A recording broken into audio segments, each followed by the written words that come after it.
Uh, Early predictions, I'll just start off saying, are a budget gap next fiscal year that could run anywhere from $600 million like last year to over $1 billion. In the meantime, our prisons are overcrowded. We're scrambling to put teachers in the classroom. We're trying to fix the foster care system. So I would like to ask Speaker Hickman, are we looking at hard times here? Well, we are, and we are looking at hard times across the state. We have 10,000 Oklahomans who have been laid off in the last several months, particularly in the energy sector. The good news, you've seen the coverage lately, 85,000 jobs available in Oklahoma, but there's 10,000 people that work in the oil field at good salaries that are no longer employed, that are trying to figure out how to feed their families. And those are 10,000 taxpayers that are no longer remitting income tax every month out of those good paychecks. So the state does face challenges, but they're not unlike the challenges that many Oklahomans are facing in their family budgets, their personal budgets, or unlike what Oklahoma businesses go through each and every day as they make business decisions. The good news is, and what we're continuing to try to work through is we don't have a revenue problem in Oklahoma. We have a budgeting problem in Oklahoma. Our shortfall last year was $611 million. I think it's likely to be more this year. I think it could be 700 to 800 million. I'm not ready to and nobody knows at this point. They're all guesses. So for anyone to say it's going to be $1 billion, it's a guess. Could it be? Sure, it could be. But I don't think that I don't think I'm seeing anything right now that would lead me to believe that that's the case. But here's the real issue with our budget, and this is something that Representative Inman and I have looked at and worked on for many years, not always necessarily on the same side, but we've discussed it for many years. We have $3 billion every year of off-the-top money that doesn't come in for Representative Inman based on what his constituents tell him or what my constituents tell me or anybody that you elect to get to touch. It's called off-the-top money, earmarked money. And there's plenty of blame to go around because the Democrats put some of it in place when they were there, and we've added to it since we've been there. There's $3 billion there that doesn't come through the state budget process any longer. It automatically goes to agencies. And those are important programs. They're popular programs. There's a reason that they are there. But that's $3 billion that we've earmarked for certain things. So you take $3 billion off the table. There's another $1.7 billion in tax credits, incentives, and exemptions each and every year. Add that up, that's $4.7 billion that we don't have to work with, and you're talking about a budget hole this year of $611 million. We have some issues that we continue to need to work on. We made great progress this year on tax credits. We will finally have a system in place to evaluate tax credits. Every credit will be evaluated once every 4 years. So we will finally have the information that we've long needed to make educated decisions. But that's $4.7 billion that Scott Inman and his constituents, or Jeff Hickman and his constituents, or anyone else around the state who sent someone to the Capitol no longer has a say in how those dollars are spent in the state budget. Representative Inman, what's your sense? How deep will this budget hole be, and what do you think the impact will be? Well, that's a great question. I think the speaker hit it on the head. It's going to be big. It's more than likely will be bigger than the budget hole we had last year. But the impact of this particular budget year doesn't necessarily have any sort of outsized effect on what we've already seen the last 5 or 6 years. Because make no mistake about it, you'll hear excuse after excuse from some of the folks in power that says, well, the price of oil has gone down to $40-something a barrel, and therefore we must cut public education or higher education. Well, make no mistake about it, this legislature and this governor, when the price of oil was $100 a barrel, we cut public education funding deeper in Oklahoma than any other state in the nation when it was $100 a barrel, right? So what you have is you have a fiscal irresponsibility problem coupled with the fact that I think what has come to fruition as we see what I like to call our core functions of government. The average agency in the state of Oklahoma, almost more than half of the agencies have seen 25, 30% cuts, some deeper than that over the last 5 or 6 years. You look at our 4 core functions of government, those being education, healthcare, public safety, and transportation, and you try to just look at what's happened in the last 5 or 6 years, and you realize when you've cut higher education funding, you've cut funding for Common Ed. Matter of fact, we're about $320 million below where we were in 2008 when you adjust for inflation. We've got hospitals on the verge of bankruptcy, and we refuse to bring our federal dollars home, refuse to properly fund them. You've had cuts to DOC, you've had cuts to DPS, and then just this year they decided to take $75 million out of the County Improvement for Roads and Bridges Fund that would have gone to help fund a lot of our county roads and bridges issues that were being washed out because of the floods. They took that money out of it, and you see what you've got is a fiscal irresponsibility problem that can be summed up in one phrase, in my opinion, and that is we are learning the painful and hard way that you cannot cut your way to prosperity. Speaker, what are our options? I mean, within the world of appropriations, often throw the off the top out for now. What can we do? What's going to happen? Well, we're going to do the same thing that we've been doing, which is set priorities, just like Oklahoma families do, just like Oklahoma businesses do. Scott had some numbers there that were accurate and several that weren't. And the truth is, when you look at the education funding, if you go back since the recession started in 2008, you look at those numbers forward, he's right. The state appropriation for common education is off, but it's only off less than 2% compared to several other agencies that have been cut 20 to 30% of their budgets. Higher ed about 5%, career tech about 12%. So the rhetoric just doesn't match up on where the priorities have been put in place. The other thing that we have to do as those that are asked to govern is look at the entire picture. You know, the numbers that Representative Inman is talking about is just the state appropriation, the part that goes through our process. There's also the House Bill 1017 fund, off the top money that goes to education. There's local property tax money. Everyone in the room probably has had an increase in their local property tax money and rarely has had a decrease each and every year. When you look at all of those numbers added up together, we have more money available to public schools today than we ever have in the history of our state. The problem that we have is it's not getting to the classroom. It's not getting into teacher salaries, and that's the issue that we're looking at is why do we have more money than we've ever had in K through 12 schools, and yet our numbers aren't where they need to be in teacher salaries, and we have these issues. And I think that's going to be a real focus this year is getting those dollars where they need to be, which is into the classroom. But are we spending more on education when adjusted for inflation? I don't have that figure in front of me. I know that we have over $7 billion, a record amount of money for common education in Oklahoma than we have ever had. And we've had enrollment growths. We need to address teacher salaries. Those are all things that need to be done. But my point is there's more money there than there's ever been when you look at property tax, federal dollars, you look at the state appropriation, you look at off-the-top money, which, again, you can just take one segment of that and look at those numbers and how they ebb and flow and follow the economy.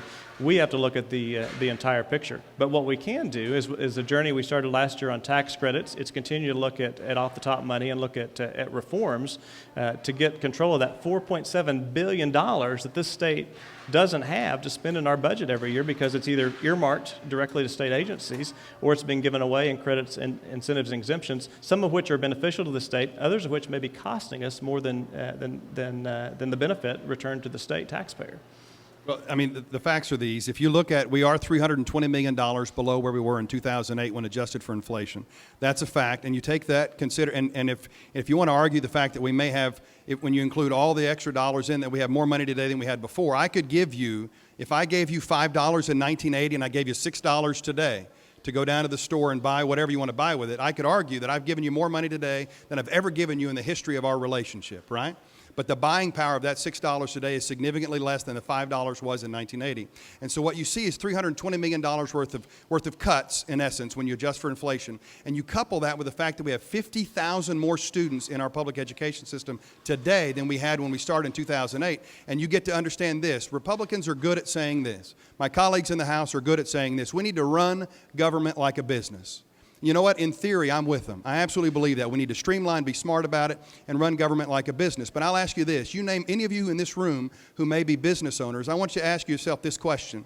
If over the course of 5 or 6 years I ask you to cut your budget by the equivalent of $320 million. And at the same time, I want you to service 50,000 more customers, and I want you to get better, I want you to get more efficient, I want you to get more effective. And oh, by the way, I'm going to layer on more mandates, unfunded mandates, testing mandates that I'm going to give you over the time. I want you to tell me if you think that's a successful strategy for improving public education. The folks in charge think it is, and what is evident is clear to this point. When you have 1,000 teachers short this year and class sizes that are between 25 to 35 in the state, when we talk about trying to hire 1,000 more teachers, make no mistake about it, that's not hiring 1,000 more teachers so that we can shrink the class sizes from 35 to 22. No, that's hiring 1,000 more teachers to fill the classrooms with 35 kids in them. There were districts in the state of Oklahoma this year who began the school year with not a substitute, not a certified teacher, not an actual teacher, but there are third grade classrooms in Oklahoma City and around the state that had somebody, just a warm body, trying to educate those kids, knowing full well that if they didn't do the good enough job because of the mandates that this legislature put on those kids, if those kids weren't able to read by the end of that third grade year, they were going to get held back. So we set on the mandates, we cut the funding for them, we don't give them enough resources to hire the teachers. And what I struggle with is this: the solutions that are being proffered are more cuts. More cuts. When you say, well, we've got $3 billion in off-the-top money, so what is that saying to you? That's saying those monies go to OLAP, Oklahoma's Promise. They tried to cut that a couple of years ago. I asked the Attorney General for an opinion. They said you couldn't do that. But they tried to cut OLAP, Oklahoma's Promise, for middle-class and lower-middle-class families to go to college. There's money that goes into transportation funding because we did such an abysmal job. The Democrats did, I'll be honest with you, before I got there, did such an abysmal job of funding transportation and infrastructure. So that money's coming off the top. So the solution that you're hearing is this: we cut income taxes because those go into effect in January, and the way we're going to make up for those income tax cuts is we're going to cut more money out of OLAP and transportation funding and send it someplace else. We cannot, folks, we cannot continue to cut our way to prosperity. If you want to grow the state of Oklahoma, you got to invest in those core functions of government. That's why businesses want to come here. If you have poor schools, poor roads, poor health care, and poor public safety, companies won't come and they won't fill those jobs, and we'll continue to get what we've always got.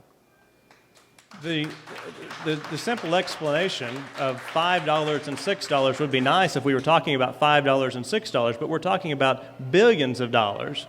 And Scott talks about $320 million. We're talking about 1.85%, and we've also talked about increases in other areas. Our concern is the record amount of money that Oklahomans are already paying in tax money is not getting into the classroom. It's not getting into teacher salaries when it comes to education. And Scott is right. We have made great progress on roads and bridges. The OLAP program being put off the top. I told you there's plenty of blame to go around. Republicans are the ones that earmarked that off the top to make sure those dollars were going to be put into place. The road and bridge program that Scott talked about as well, which we funded fully this year as well. In 1984, and again, Scott fully admits this when the Democrats had the majority, the budget of the Department of Transportation was $200 million. In 2004, when I was elected and went to the Capitol, the budget of the Department of Transportation was $200 million. It hadn't changed for 20 years. So we are having to spend more money than we should have if we would have managed it properly and maintained it properly. They chose not to. They invested in other areas, and so we're having to put the money into that. But we've made those investments together. Those aren't Democrat dollars or Republican dollars. They're Oklahoma tax dollars from everybody in this room contributing to that. And Oklahoma has now put over $2 billion into our state roads and bridges since we started that project. We've put almost $1 billion into county roads and bridges, which has never been done before. And I think the people in this room can be proud of those investments. When you drive Lake Hefner Parkway and there's now a cable barrier in the middle of that road to prevent a head-on collision, so that when a parent is driving home after work and they would normally have a semi that comes across that median and strikes their vehicle and kills them. Instead, Oklahomans have put dollars in to have cable barriers in place, and they prevented head-on accidents, so when that truck hits that cable barrier, that father or mother heads on home for dinner and is never the wiser to know that they almost lost their life on that. And it's because of the dollars that the people in this room have put into place. Same with shoulders. We've added shoulders to state highways across this state so that when a teen driver on a rainy day makes an error or looks down to get something and goes off on a soft shoulder, instead of rolling their vehicle and killing themselves, they went off on a shoulder that was now paved. They came back on the road and went on down the road, and they're on a college campus today going to class and kept a family together. Those are the things that we've been able to do, and quite frankly, those are things that we had to do that aren't only good for economic development, but they're very important for public safety, and they've saved lives in Oklahoma. I have a follow-up question. You said that not all the money for education ends up in the classroom for instruction. Are you saying that it goes into administration instead? There's a number of places that it goes. Administrative costs are part of that. There's numerous things that aren't directly related to instruction. It's not getting into teacher salaries in many cases. It's less than 50%. A number I saw most recently was around 47% on average. There are some schools that do pay more. There are a lot of our schools that pay well over the minimum wage that's in state statute. There are other schools that use that minimum wage as an excuse, and that's all they pay is the minimum they're required to pay by law. Each school district makes that decision locally on their own, and so there are some schools that are well over 65% in terms of what's getting into the classroom, and they're paying $7,000, $8,000 over the minimum salary schedule, and there's a lot of those in my district, quite frankly, that have made the decision to do that. It may mean that you have to have If you're football coaches, it may mean that you have to have one less extracurricular activity or a teacher somewhere, but those schools have made the decision that the most important thing is teacher salaries, and they put their dollars in there. It's done locally by local school boards across the state every day. But Representative Inman, if we were to raise teachers' salaries, some conservatives ask the question, will it move the needle on academic performance? Well, I think that, yes, it can. I mean, certainly I've made this argument. There's two things that you've got to focus on when it comes to improving public education. One, you got to make sure you recruit and keep the best and brightest teachers possible because they're the front line of educating our children. But the second thing is this, and this is what has also been a problem. Not only have cuts to public education, and a lot of the dollars that the speaker talks about, make no mistake about it, the reason they're not going to the classroom is because either the state constitution or Oklahoma law prohibits them from doing that. When schools go out and issue a bond to go build a new building, they say, well, look at all that new money into the school system. They can't use one of those dollars to go pay for a teacher's salary. That's by law. They would love to do that, but they can't do that, right? And so, same thing when you get all this new federal money that we apparently don't like when it comes to health care, but it all can come in to pay for early childhood education because they brought all those dollars in. They say, look at all this new money for public education. Those are federal dollars, and none of those dollars can be used in just any way they want. They're earmarked in a certain way. So, A, you've got a problem if you've got to make sure you pay enough money to recruit and maintain the best and brightest teachers. But the second problem is this. We have a chronic poverty issue in many of our struggling schools. And we've got families, like in some parts of my district in Del City, we've got families who are broken. We've got kids who don't go home to a mother or father at all. They may go home to a grandparent or a foster parent. A lot of times they go home and there's no food there to be eaten that's healthy, nobody there to make them do their homework, you name it. And so we've got a two-headed monster that's attacking our public school system. We've got the legislature getting in the way when it comes to funding public education appropriately, and then you've got the issue of poverty. The problem that I have with that is, Lyndon Johnson back in the 1960s said that we're going to levy a war on poverty, right? You can argue the successes and merits of that particular war on poverty, but what you can't argue is that in the last 10 years or so at the legislature, we don't have a war on poverty. We have a war on the poor. We have folks who come out and say we're going to create more hurdles for folks to get the resources they need to make sure they can feed their kids, make sure their kids have access to health care, make sure the kids have access to clothes, you name it. And they set up all these hurdles because it sounds good. You can go back home and say, I got those lazy poor folks, and we really stuck it to them. But at the end of the day, every time you make it tougher on somebody who's a low-wage earner who's struggling to just get by, what you're doing is you're making it tougher for that teacher to teach in the classroom. So if we're going to really improve public education, you got to quit trying to cut your way to prosperity on teacher funding, and you got to turn around and actually effectuate real positive change in the poverty situation in Oklahoma. Speaker, so do you think we're just north of us is the state of Kansas? And significant tax cuts were made by Governor Brown back in 2012. What's happened is a decline in revenue. Now they're scrambling. They passed an increase in the sales tax. They've made some other changes to recoup that revenue. We're looking at an income tax again on January 1st, and possibly another one in 2018. Is it time to reconsider, and if not the one coming up, the following one that would be triggered by revenue in light of our budget problems? No, and in fact, there's not even a way that you could. The legislature won't be in session until February. The tax cut goes into effect in January, so that ship has sailed. And I think you now see talk about a sales tax proposal being put on the ballot because when Oklahomans were polled of what they thought about raising the income tax, it didn't poll well, and that's why there's now an initiative to talk about raising the sales tax. So I think there's a reason we're headed in that direction. The big difference in us and Kansas is the way we've approached this. We've done it responsibly. Most of the years that we have cut our income tax rate, our revenues have actually increased. Our net revenue over that time is greater than what the cost of those cuts have been, contrary to a story that I read in the paper because I got the figures from our fiscal staff and the tax commission today and looked at them myself. I don't agree with the process Kansas went about to do their tax cuts. That's why we went about it responsibly. We've done it with triggers.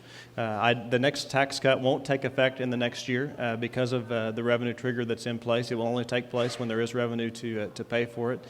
So no, one, there's not a way to undo or stop or halt or whatever you want to call it, raise the income tax cut that's going to go into effect in January. And the second one is triggered, and I think it's been done responsibly. This isn't at all what Kansas is seeing. I just told you there's $4.7 billion that we have that comes in tax revenue that we don't get to touch. We don't have a revenue problem in Oklahoma. We have some structural budget problems that quite frankly, Democrats and Republicans can all share the blame in, and there are things that really it would be nice if we could work together to figure out a way to resolve those issues. And I think we're finally making progress on the tax credits. I wanted to ask you, speaking of that proposed education sales tax, you in favor or opposed, or what?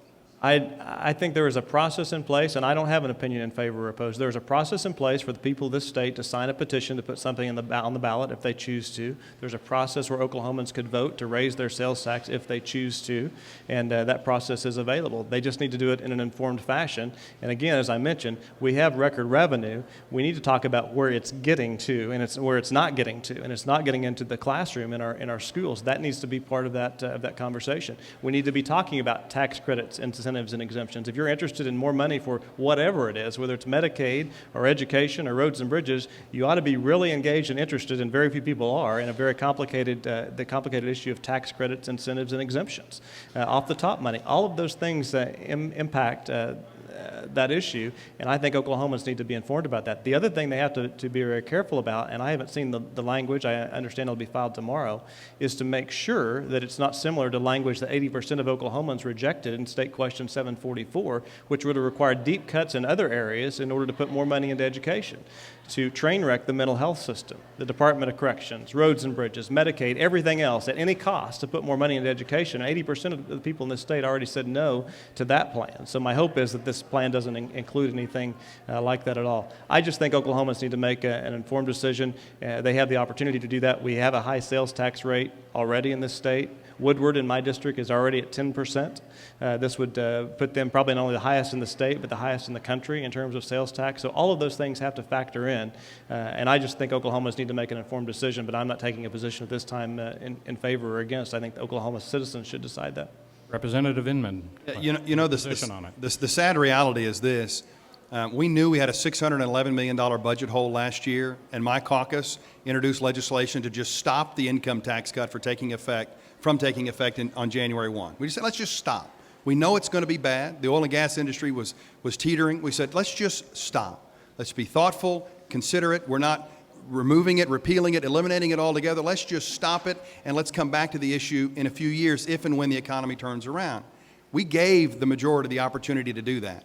I put the amendment on the floor, and it went in a 100% partisan vote. Every member of my caucus voted, yes, let's slow this train down, and every single member of the other side in the Oklahoma House of Representatives voted, nope, let's keep it going. I know it's $611 million short, and next year looks even worse. Let's cut those taxes anyway. And so we have a tax cut going into effect in January when you've got cuts going into effect for example, the health department. This year, they got about $18 million, and they're supposed to be considered the winner in this whole battle. You know that when they got the $18 million, they needed about $90 million in order to get their federal matching money. So they took about $120 million cut this year, which means services to senior citizens, services to children, you name it, are all being cut because of the decisions that they made. Now, granted, that first initial cut that's going to take effect here in just a few months, it was only $57 million only. But you take that $57 million and you throw that into the Department of Health, and that $120 million cut gets cut in half, which means maybe senior citizens get the care that they need. Maybe children get the care that they need. We've been told for years by the governor and Republican leadership that we need to look to Kansas and look to Texas. We're in an income tax sandwich. We need to be just like them. What's that mean to you and me and to our constituents, the people we live with, go to church with, go to school with, and work with? What that means is if we were just like Kansas, we would have cut taxes significantly such that we'd have to raise sales tax or raise some other form of taxes. That's what Brownback has done. Are you in favor of the income tax, the education sales tax? I'll answer that in just a second. And so we could be like Kansas and do what they've done, right, and have to artificially raise sales taxes when Brownback said this is how we're going to solve all the world's problems. Or we could be like Texas and turn around and have a statewide property tax, which we do not have, allow cities to have a property tax, which we do not allow, and have 3 times the property taxes for our senior citizens and working families that we have in Oklahoma. We could do that. I think those are disasters, for fiscal disasters that are only going to cause pain for our families. As it pertains to the plan that's being rolled out to increase the sales tax for education, I can tell you what that is. That is an absolute indictment on the Republican leadership of the Capitol. They said, you know what, your job is to fund government, and in particular education, appropriately. We gave you 6 years now. They control everything. We gave you 6 years now. All you've done is cut, $320 million below when you adjust for inflation. So you know what? Since you have abdicated your responsibility at the Capitol, other public leaders, Democrats, Republicans, independents, they've said, we're going to find another solution because we cannot sit by and watch our classrooms grow, watch teachers leave the state, and watch this disaster continue to be placed upon our public schools. And so while I'm with the Speaker when it comes to whether I'm for it or against it, I can tell you this, I'm generally not a big fan of increasing sales taxes because they're the most regressive form of taxation in the state. But I will tell you this, if the folks in charge won't step up and do what they're supposed to do and fund education appropriately, then by golly, let's let the people of Oklahoma do it. Okay, I'd like to move on to questions from the audience. We have two people with microphones, so if you can just raise your hand. Okay, next. Is it on? Hello. I'm Nadine Gallagher. I'm a teacher in Oklahoma City. I can see where this is going. I'm from the East Coast, where we properly fund education, where we continually score high on our tests because teachers are respected, teachers are paid. I could double my salary if I was willing to move to Texas. Double my salary. That's a disgrace. People should be ashamed of that. We have people that want to break teachers' unions to protect what little we continue to have as teachers. We need money. In our class, I have books in my classroom that are 15 years old. My school district is not buying books because they can't buy pencils. And it is a disgrace that you, sir, have cut so much money out of this budget. People pay taxes to pay for services. Oklahoma is number 49th, and pretty soon you're not going to be able to get away with, at least we're not Mississippi. That's not going to be an excuse anymore for paying your teachers. You have a question. The question is, what do you intend? You need to raise taxes. What is your plan? To say we're going to look at what we've set aside, what are you going to do? To look at things is not a plan. What is your plan? Do you have a plan to save education, or are you just planning to privatize it? Well, thank you. Speaker, other than the education sales tax proposal, is there any other plan to raise revenue for education? There are not plans to raise taxes, and I think the people of Oklahoma have spoken, and you've seen that in the polling data. If the people of Oklahoma supported raising taxes, you'd see legislators pushing to raise taxes. The people of Oklahoma don't want their taxes raised. They feel like they're paying enough. Now, there's nothing to keep any Oklahoma taxpayer from writing an extra check or adding to their check when they submit on April 15th. You can, if you don't think you're paying enough, you're more than welcome to write a bigger check. You can do that each and every year. We are spending record amounts of money on education, but you're exactly right. It's not getting into your classroom. It's not getting into textbooks. It's not getting into teacher pay. The reason that you can double your salary at a school district in Texas, if you can, whichever one you're talking about, you find one, it's because the local school board there has decided they're going to pay more than the minimum salary schedule. And local boards here haven't done that in some cases. They have done it in others. Some in my districts are paying $7,000, $8,000, $9,000 above the salary schedule. Our starting teacher pay for new teachers in Oklahoma, you probably don't realize this, it's higher than any surrounding state. Now, can you go to Denton, Texas as a new teacher and make $50,000? Yeah, you can, because the Denton School Board has decided they're going to pay more money into that first-year teacher salary. But we are higher than every surrounding state in starting teacher pay. Now, it plateaus out too quickly, and where we're losing is our career teachers. We can't put enough in on the front end to fill those that are leaving the profession to do other things, and that's why more of the money that Oklahoma taxpayers are already putting in education needs to get into your classroom. It needs to be put into textbooks, and we need to improve the education for children. So I agree with you that money's not getting into your classroom. What I disagree with you on is that in many cases there are other priorities the local boards or administrators have set, and those dollars aren't getting to teachers. Instead, they're going to other places. I think we have a question over here. Yes, my name's Lowell Roberts. I represent the Oklahoma Master Locksmith Association. Back in 2012, Senator Dan Newberry decided we need to leave health and go over to labor. Since we've been over to labor, Earl Sears this last year decided that the fund that's set in Title 59, 1800.7 says, what we take in is what it takes to run that program. He stole $200,000 out of that program. Chairman Sears, did you really steal $200,000? I didn't think you did. Go ahead, sir. You can Yeah, I ask him. did. No, he's here. You can talk Well, to him about it. Earl's email back to me was, the legal said I could, so I did it. I doubt You have a that. question? How can you take money out of a non-appropriated fund and spend it elsewhere? Are you talking about the taxes and fees that you pay into that area when there's excess? They've collected more from you than they should have collected. They've overcharged you. There's excess dollars there, and so those are put in to soften cuts in other areas from the non-appropriated. Is that the issue you're talking about? It's a non-appropriated fund. Whatever fund is in there was designated to work to take care of that group for administration, education, licensing, inspection. That's what it was put for. That's why we voted for it as a group to go to do that. My question too is yes, when I got the budget this last time, we had $875,000 that was not taxed. Save the $200,000 that hadn't been taken out of it yet. That leaves us $675,000. There is no way labor can refund that money back. My Speaker to the- suggestion to them was cut our fees by 1/2 and let's get it where there's not a surplus in there. I'd agree with that. We can move to the Construction Industry you. Board, which is not affected by this. Thanks. I think those are great solutions, but what you described is what we've done in several places. The reason education did not get cut this year, you'd think all this talk in here that we cut common education this year, they didn't get cut. We held them flat when we cut several other agencies, is because we did take other areas that have excess money and we put that into the budget to soften it. But you're exactly right, and those are one of the things that we are looking at are these agencies that are charging you as a business person higher fees than what they need to operate your program. The real solution is they shouldn't be collecting more than they need from you to operate that, and those fees need to be lowered. Another question.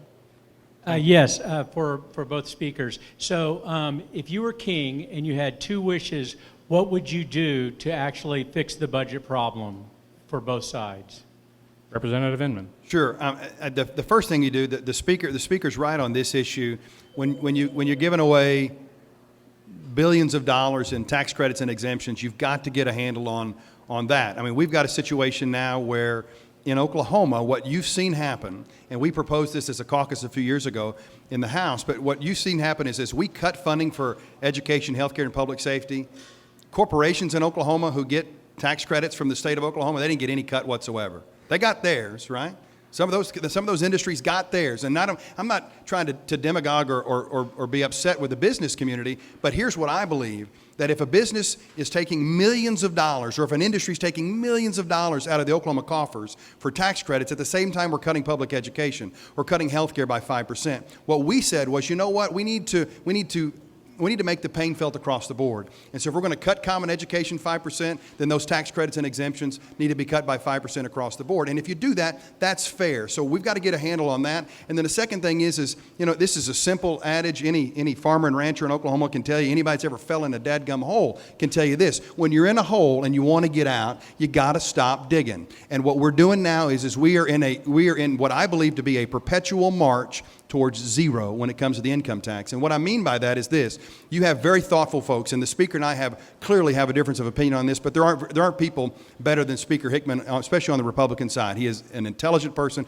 a man of integrity. And I'll tell you this, if he says, when I say this, he'll say, no, there'll be no more income taxes on my watch. He's right. But here's the facts. Because of the way we've gerrymandered the districts in Oklahoma, we've got a situation in which Democrats can only win Democrat districts and Republicans can only win Republican districts. And if you think with each passing legislative election cycle that as we take folks like Speaker Hickman, who are thoughtful, middle-of-the-road conservatives, when we replace him in another year, odds are in that district we're going farther to the right. And when those folks run for election, they run for election on several things. They say they're pro-life, anti-gay, and oh, by the way, they want to cut taxes. That's what they say. If you think those newly elected Republicans are going to go 12 years of their career and not vote for an income tax cut, you don't pay attention to the legislature very much. It's going to happen. We're on a perpetual march to zero. So if we're going to stop what we're doing, if we're going to stop, we've got to get our hands around the tax credits and exemptions, and we've got to stop digging the dadgum hole and allow our economy as it grows out of this hole, allow those revenues that grow with it to be spent on those core functions of government. Speaker, what are your wishes?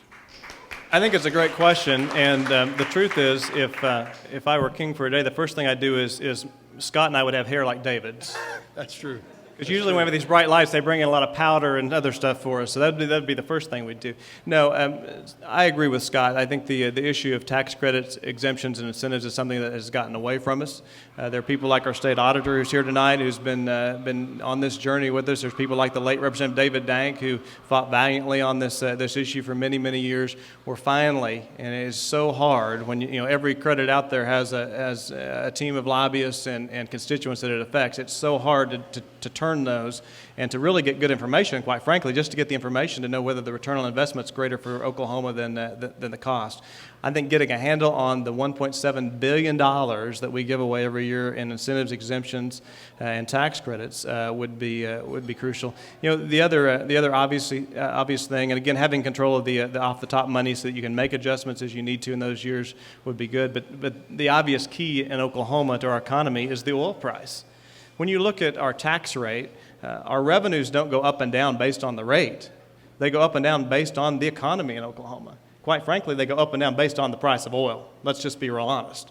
Our revenues in Oklahoma really have very little to do with our income tax rate and have everything in the world to do with the price of oil. And so that would be key to get that oil price back to where 10,000 Oklahomans can go back to work at great jobs, creating jobs, creating wealth in Oklahoma, to have an oil price that drives that industry and rain to support the agriculture industry. All of those things that make the economy work would be ideal. So tax credits and the price of oil. I have a quick follow-up question on the business incentives, the corporate incentives that we're going to be looking at. You have a commission that will be starting soon to look at those and set out a schedule, starting from the largest to the smallest. Quality jobs, a large one. I would say a lot of ordinary Oklahomans are going to say, really? Somehow you're going to hold off all the lobbying that goes on for businesses and make significant cuts in these incentives? You're going to be able to accomplish that? Will this commission come up with really substantial reductions in those credits? Well, the commission's job isn't to come up with reductions. The commission's job is to present Scott Inman or Jeff Hickman or Earl Sears or David Perryman or any of the other legislators who are here tonight to present them with information about what that tax credit is costing the state and what the benefit is that it's creating. If the benefit's greater than the cost, then I think the legislature probably will keep it. If it's costing more than what the benefit is, the legislature's likely to repeal it unless the legislature decides whatever it is we're incentivizing is important to us to incentivize at a cost to the state. So the commission's job is to provide us with that information that we have never had. I've never had that information. Scott's never had that information. We have never had, and shame on all of us for not having a system in place for the last several decades in Oklahoma to really know what happens is these things get put on the books and then people forget about them and they just grow and grow and grow. Same just with the off-the-top money, the same situation. And then you wake up one day and it's $1.7 billion or it's $3 billion. And so I think legislators will be informed, voters will have that information, and I think they will call on legislators to get rid of tax credits that are costing the state more than the benefit. Okay, thank you. Any other questions? Okay. So with any big problem like this, we know there's no one answer that you can readily come up with. We have to look back at the failures, the successes that we've had, and try to find the organic solution. When you think about failures in the past, like the Kansas experiment, like other states who have tried all these different plans to bring in tax revenue who've just failed, what have you learned? Representative Inman, what have we learned? Well, I've learned if you diversify your tax base like they have really in Texas, is an odd way to put it, but when Texas allows for their local property taxes to be used on salaries for teachers, which they do, which we don't, right? When you create, and they tax a lot more things than we do in a lot of areas, you got to have a diverse tax base. And what we're doing now is we already have a tax base when it comes to corporate income taxes that are pretty small. There's not a lot of money comes in that way. Our gross production tax now has been capped at 2% forever, even though it's at 11% in North Dakota and almost 7% in Texas. And oh, by the way, in Texas, they allow counties to levy gross production tax above and beyond what the state does. We don't do that. It's 2%. So you've got corporate income taxes that are virtually inconsequential. The gross production tax is very low compared to the rest of the nation. And then plus when you're laying rigs down, there's nothing you can do about that at this point. So that's low. you look at sales tax and income tax is essentially what we've got left, and we're moving towards zero on the income tax, which means if we're ever going to fund anything, we're going to turn the state into what we've turned our cities into, and that is you get to stand on a one-legged stool of funding everything with sales tax, which is a horrible way to fund government, roads and bridges, healthcare, public safety, transportation. So if I've learned anything is we've got to stop digging. I don't want to turn around and raise taxes on folks. That's not what I want to do. I want to try to level it out and find a good mixture of a broad-based tax structure that can help fund government the way it's supposed to, not big, overburdensome, and unwieldy. But we've got to fund core functions of government, and we can do that with a broad tax base, not by carving here, give away here, like we're doing right now. Speaker, other than keeping track of incentives, in the long run, what else should we do? Well, What and lessons? that's a great question. I appreciate him asking it, and I'm glad to hear Scott's answer, because that's been something we've been talking about a long time, is to lower the rate and broaden the base. And that's exactly what Scott's talking about, is having a broader base. That was the thing that surprised me about this sales tax proposal, to raise the state sales tax that already exists on groceries and other things that people have to have. He mentioned Texas. Texas taxes services. They tax you if you have a lawn care service that mows your grass. There's a tax on that. If you have a landscaping service, if you have a diaper service, when you get your oil changed in Texas, you pay on the labor. In Oklahoma, you only pay on the filter and on the oil. But we didn't see a proposal to broaden the base to other things and not raise the sales tax. The plan is to raise the sales tax on things we're currently doing. That's something that we've worked on. We had an interim study just in the last week to look at moving that direction. Where I agree with Scott is you cannot eliminate the income tax in Oklahoma and not replace it with something. You can't go much lower than probably 4% and not have something to replace it, even as your revenues are growing. So you either have to look at sales tax on services. Somehow you have to broaden. If you want to lower your rate, you have to broaden your base. And those are things that, in fact, just last week, Mark McCullough was leading an interim study in front of Chairman Seeger's Revenue and Tax Committee, as a matter of fact, to look at additional services that we might be able to add that to. I think that is something we have to look to in the I think he future, and also that's a wanted lesson. to get rid of the corporate income tax too, and wondered if we could put it on the ballot. So we're going to have competing ballot questions? Well, you could have. You very well could have a number of competing ballot questions, and we'll see where this initiative petition takes us. But I think these are all lessons. These are things that have been talked about in Oklahoma for years and years. When Governor Keating was in office and the Democrats were in the majorities, there was discussion about sales taxes on services. So it's not a new concept. But I think broadening the base, if you want to lower the rate, you can do that. But I don't think you can ever get below 4% on your income tax and not replace it with something. But I think we're getting to the point where we are competitive, because you do look at the whole picture. You look at higher property taxes in Texas. You look at higher property taxes in Kansas and other things. And I think those are the things that make us competitive when you look at the entire tax picture and the cost of living. Other questions? I need have a one. microphone. Gentlemen, I've noticed that the Democratic Party has taken the first step towards moving away from some of the most restrictive ballot access in the nation, and I'm wondering, can both of you promise to work towards making it so that the people can decide whether they want to let libertarians on the ballot, whether they want to vote on marijuana issues, or anything else? Can we trust the people to decide what they want to vote on?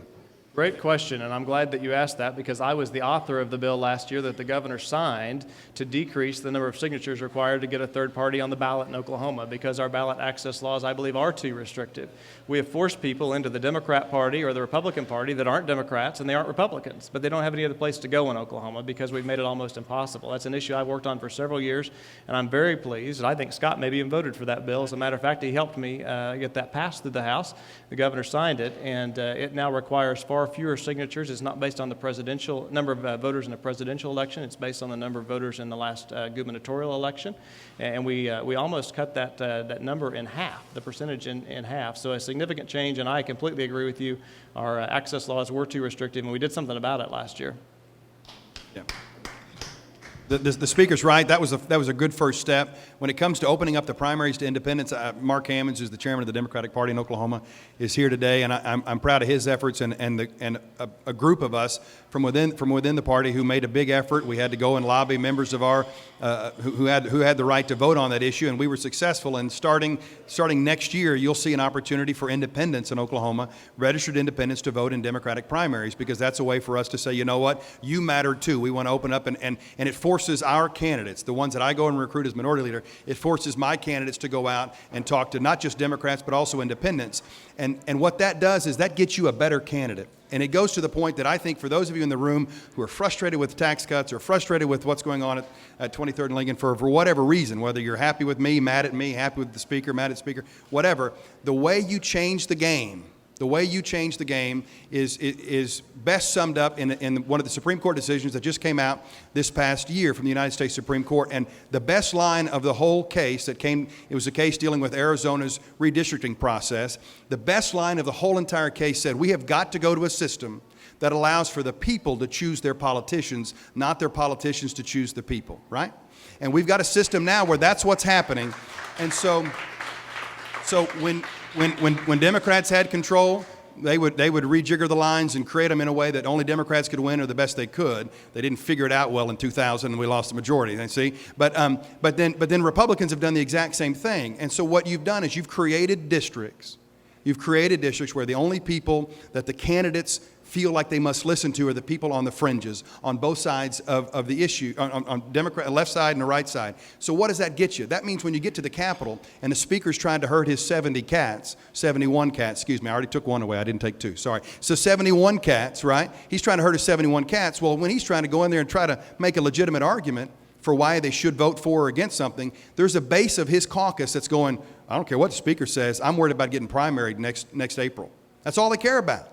Because at the end of the day, you've got a bunch of folks, all of us politicians, a lot of politicians are more concerned about saving their seat than they are about saving the world. And so the only way you change that dynamic, where people are only concerned about people to their right or their left, is to change the redistricting process, do like Iowa does, have an independent, third-party, nonpartisan judicial nominating commission that goes through and redraws the lines. You let them do it, and then what you get districts that are fair and balanced, and you also make Democrats have to talk to independents and Republicans to get elected, which you got to do in Oklahoma anyway because it's Oklahoma. But it forces Republicans to talk to independents and Democrats to get elected. And when those folks get to the Capitol, having listened to the concerns of people who don't think like they do, they make better legislators. But what you have now are folks that are concerned about their right shadow, and because of that, you get the legislation we get today. Thank you. Other questions?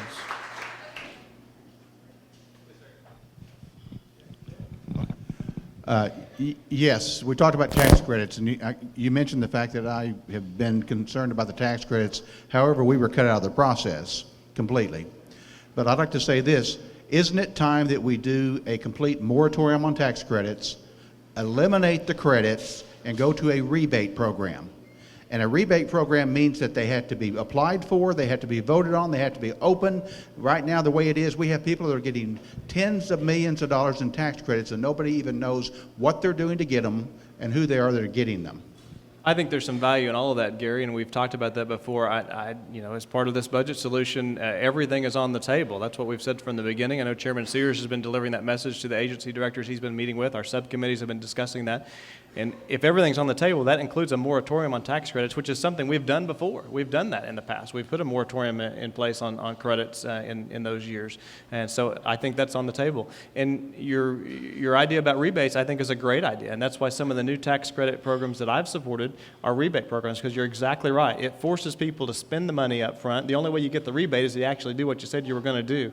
And I think in the future, I think we need to move more towards those types of programs, because I think rebate programs ensure that rather than giving someone the money and they don't create the job or they don't create the investment, whatever it is, if it's a rebate, they had to do it to get the rebate.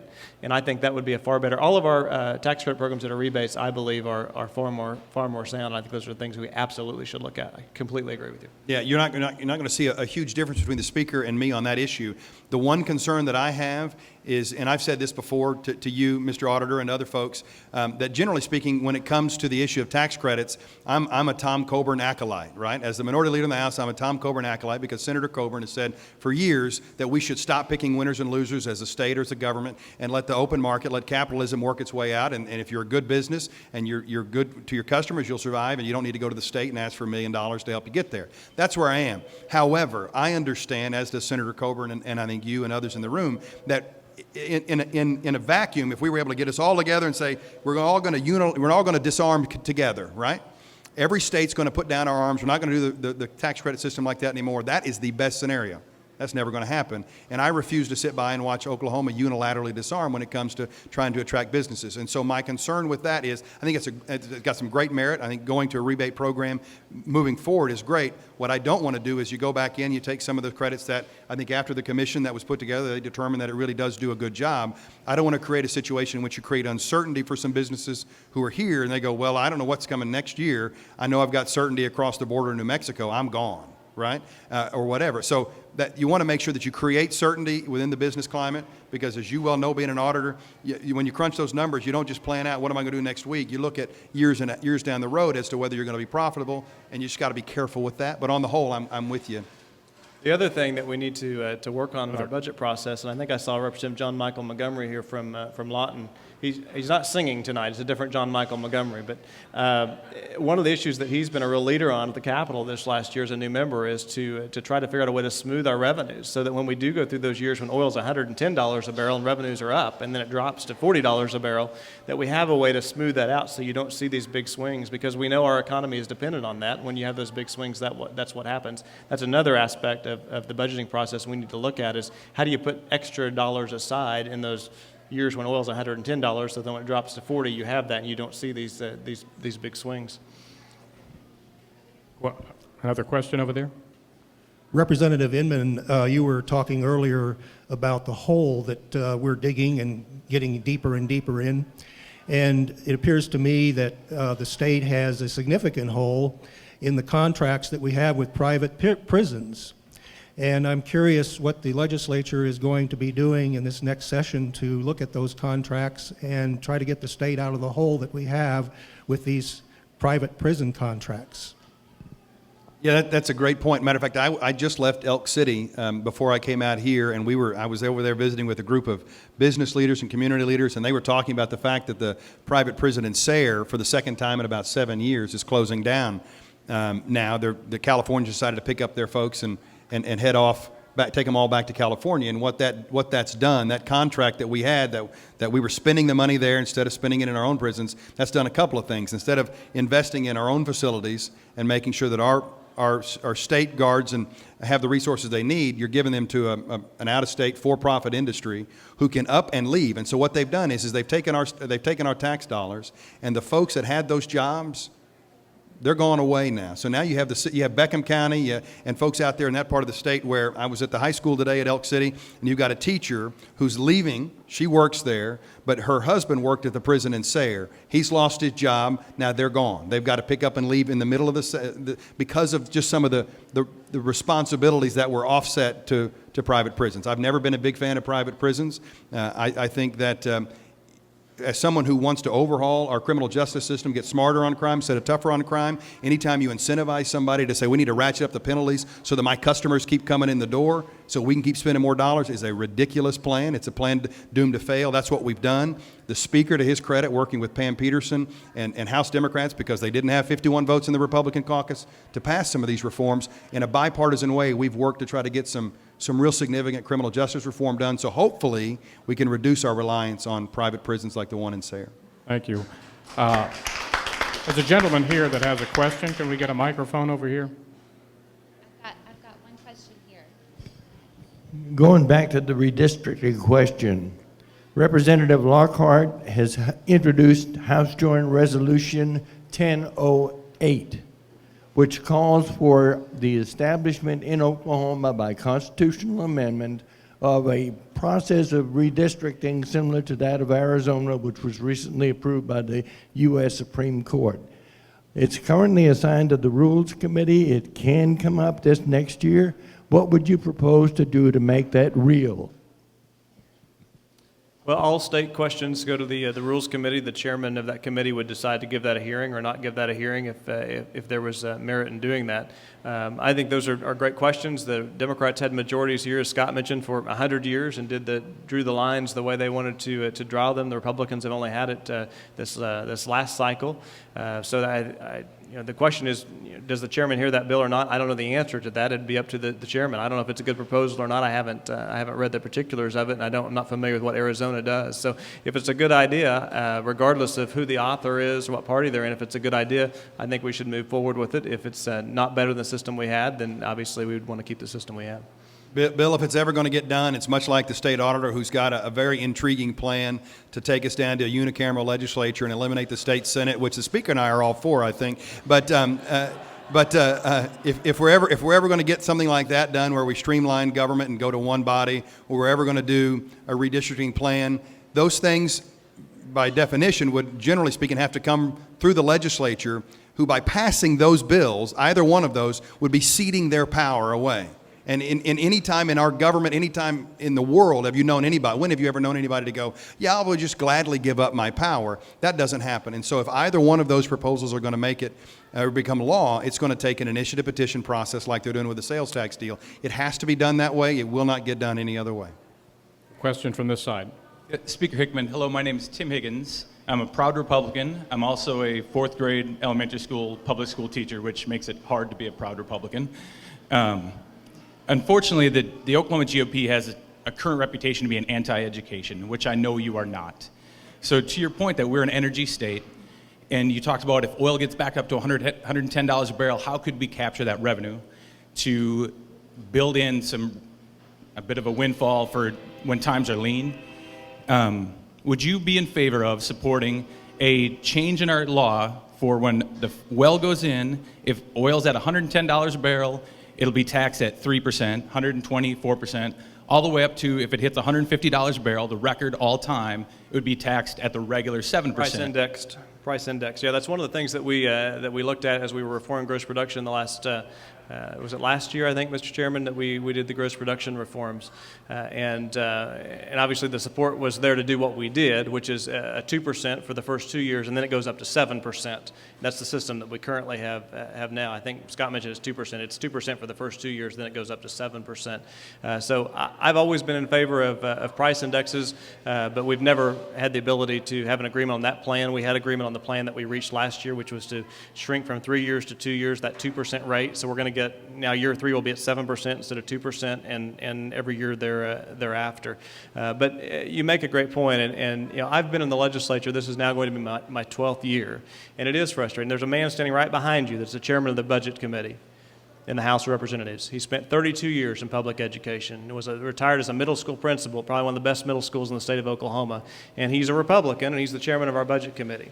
His vice chairman is Dennis Casey. He's a retired school superintendent. There's nobody more interested in and understands education more than those two gentlemen right there. And so that is a frustration that, and I know it's the minority leader's job to say that Republicans don't like this, and our job to say Democrats don't like that. The truth is, we're going to have to work together to sort all of this out. At the end of the day, we're all Oklahomans, and we're going to have a solution. In 12 years, I have never heard a legislator, Democrat or Republican, say one bad thing about a school teacher in this state. I've never heard them disrespected. I've never heard them say a word. Now, I've heard a lot of talk about there's not enough money getting from administrators and school boards into classrooms, and our teacher pay issue needs to be addressed.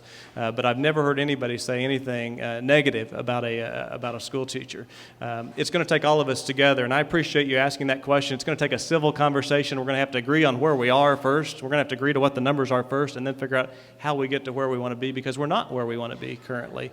We do want to increase teacher pay. We do want better academic performance from our schools. We do want higher ACT average scores for our students, and we want our students to be successful. I think we all agree on that. We just have to figure out how we get there in a civil manner. And so price index, I think, is a great concept. In my years, it's something that I've put out there, but it's not something I've been able to accomplish. But I do think the plan we put in place is better than what we have today.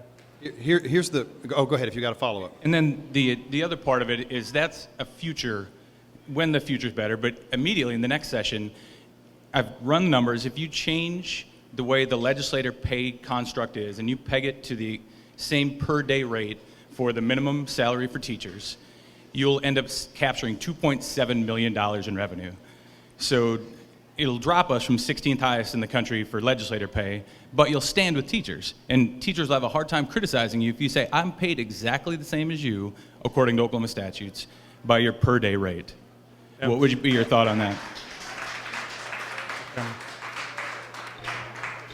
the Legislative Compensation Board met today. We don't get to control legislative salaries. There's a commission that controls that. They met today. There hasn't been a raise in that since, the 1990s. Legislative pay in Oklahoma has been the same since the 1990s.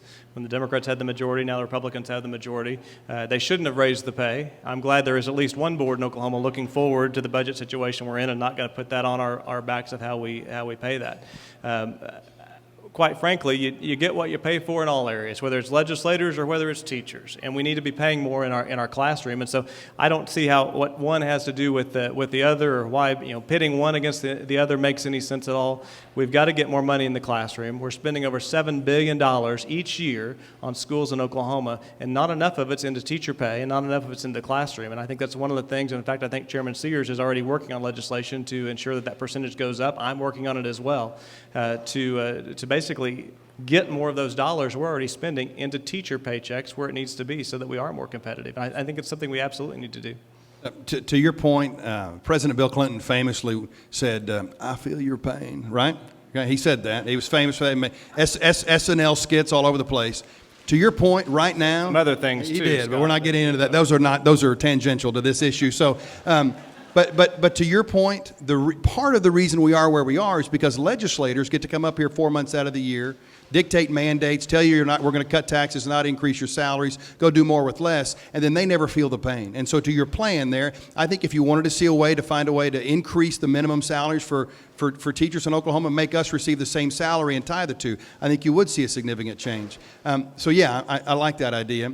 But let me tell you that there's a systemic problem with the current makeup of the legislature, and that is this. There are folks at the state capitol who signed Grover Norquist's pledge to never raise taxes, right? Grover Norquist, for those of you who don't know, famously said he wants to shrink government down to where it's so small he can drown it in a bathtub, right? You have acolytes, many, many acolytes of the Grover Norquist way of thinking at the state capitol. Well, so what they do is they run and say they believe that. We need to shrink government, shrink government, shrink government. What they won't tell you is that you could take 78 of the 88 agencies we have in Oklahoma and zero them out. No more Attorney General, no more Tax Commission, no more OPERS, you name it. 78 of the 88 agencies we have in Oklahoma, zero them out. And you know how much money we would save? 10%. 90% of the money we spend in Oklahoma goes to fund education, healthcare, public safety, and transportation. And the 10 agencies that make up those, right? So what you won't hear is this. They run on this platform of shrink government, shrink government, shrink government. What they don't tell you is the only way they can truly shrink government is to cut funding for education, healthcare, public safety, and transportation. And I'll be dadgum if they haven't done it the last 6 years. Representative Inman, let me ask you, didn't the people of Oklahoma vote not to raise any more taxes essentially when they passed State Question 640 in 1992? Yeah, what the people of Oklahoma said is that we want to have a say in the process, right? Because I think, I didn't address it earlier, but the speaker came out and said the people of Oklahoma don't ever want to raise taxes. That's not true. I mean, you look at the polling numbers, they're okay with, at least if you believe what they've said, with this particular 1 cent sales tax, they support that, overwhelmingly support that.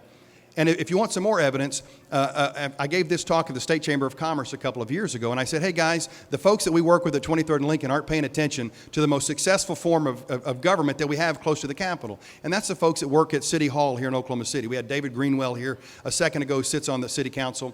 When they decided a number of years ago, Democrats and Republicans, that they wanted to improve Oklahoma City by building new schools and building new infrastructure and investing in the community, you know what they did? They didn't go out and say, we're going to have trickle-down economics. Let's cut the sales tax rate by 2%. And by golly, since we'll have the lowest sales tax around, they'll come from Del City, Midwest City, Yukon, more. They're all going to buy all their groceries here. And then that money will just trickle down on us, and we'll have so much money we won't know what to do with it, and we can spend all of that money on the Ford Center and educate schools and what. They didn't do that. They went to the people of Oklahoma City and said, do you want to increase sales taxes on yourself if it's going to go for these specific projects? And they said, absolutely. And then they went to them again. They said, absolutely. Then went to them again. They said, absolutely. Because people in Oklahoma are just like people around the country. We believe that government ought to work efficiently and effectively. We don't believe you can cut your way to prosperity. But what we don't want to do is we don't want to just randomly increase taxes with no nexus as to where it's going to go. If you come to me and say, hey, I'm going to increase your income taxes, I'm going to say, well, what are you going to spend it on? Well, I'm going to send it to someplace off in some far-flung place in the state. Well, I don't know if I want to do that.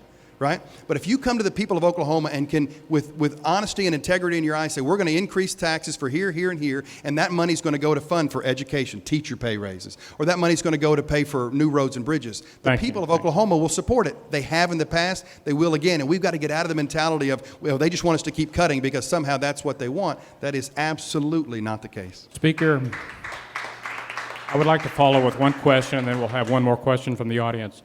We're lowering income taxes. We're talking about raising sales taxes. We're increasing fines and fees on prisoners, on everything. The courts are raising fines and fees. I think this came up from Representative Inman earlier. Are we targeting the poor? Is this state basically placing the burden of its problems, the cost of them, on the poor themselves? No, I don't think that's an accurate statement at all. I think we've been trying to ensure that working Oklahoma families and others that pay income tax are able to keep more of their own money. We've tried to move to a system where we do have cost recovery in certain cases, where if you're using a service, as was mentioned over here with the locksmiths, where they pay a certain fee. Now, you've got to watch the agencies, though, because what will happen is all of a sudden the fee is more than it needs to be, and this gentleman raised that issue earlier, and you start charging people more than you should. Start charging a business owner or a working Oklahoman more than you should. And so those are things we have to look out for, because the truth is, at the end of the day, $1 that I pay in a fee and $1 I pay in a tax, they look a lot alike. I don't know how you tell a lot of difference. And so if you're just charging it in a fee, I don't know what the difference is. It still costs someone $1. And I think we need to be watching to make sure that those state agencies that are increasing fees aren't doing it to pad their agency budgets, have excess dollars. And that's some of what we've been doing, is moving those dollars around. We need to be making sure that those agencies aren't charging more in fees than what they have. We've been watching the tax issue. I think now you're seeing a greater interest in looking at agency fees and what they're really charging. And is it really cost recovery to pay for that service, or is it more than recovering the cost to pad the agency budget?